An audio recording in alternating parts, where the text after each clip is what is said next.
समय रुका हुआ सा महसूस हो रहा था, जैसे इस मंजिल पर आने के बाद दुनिया की हर घड़ी ने काम करना बंद कर दिया हो। कोई है?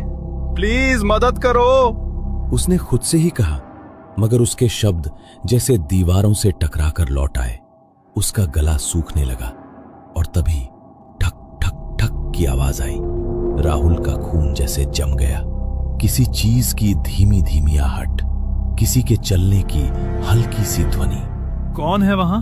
उसकी आवाज कांप रही थी, पर जवाब में केवल सन्नाटा था। इतना गहरा सन्नाटा कि उसके कानों में हल्की सी सनसनाहट गूंजने लगी। वो दीवार से सटकर खड़ा हो गया। दिल की धड़कनें असहनीय हो चली थीं।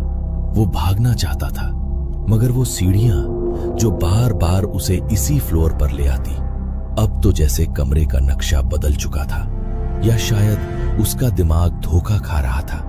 राहुल को अचानक एक ठंडा एहसास हुआ, जैसे कोई अदृश्य साया उसके बहुत करीब खड़ा हो।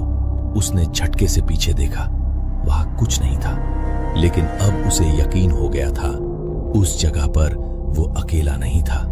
तभी अचानक उसे अपने पीछे किसी के कदमों की आवाज आई। राहुल ने घबरा कर मुड़कर देखा, कोई नहीं था। लेकिन फिर नीचे से ऊपर आती लिफ्ट की आवाज उस गहरे सन्नाटे में गूंजने लगी। राहुल तेजी से लिफ्ट की तरफ दौड़ने लगा।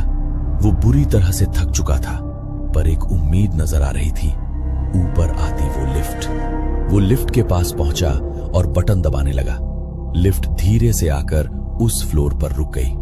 राहुल की आंखों में एक उम्मीद झलक उठी, जिंदा रहने की उम्मीद। लिफ्ट का दरवाजा खुलने लगा, पर जैसे ही राहुल भीतर जाता, लिफ्ट के अंदर कोई खड़ा था। उसने गौर से देखा, चेहरा जाना पहचाना लगा।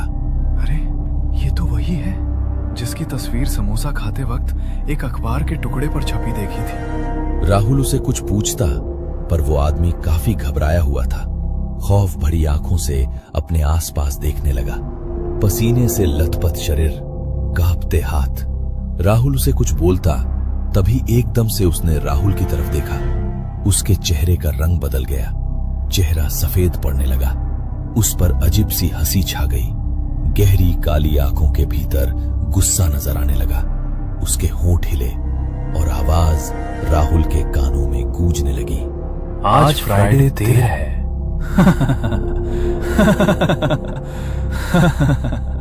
और एक खौफनाक हंसी उसके चेहरे पर छा गई। लिफ्ट के दरवाजे धीरे धीरे बंद होने लगे और घबराया राहुल लिफ्ट के बंद दरवाजे की तरफ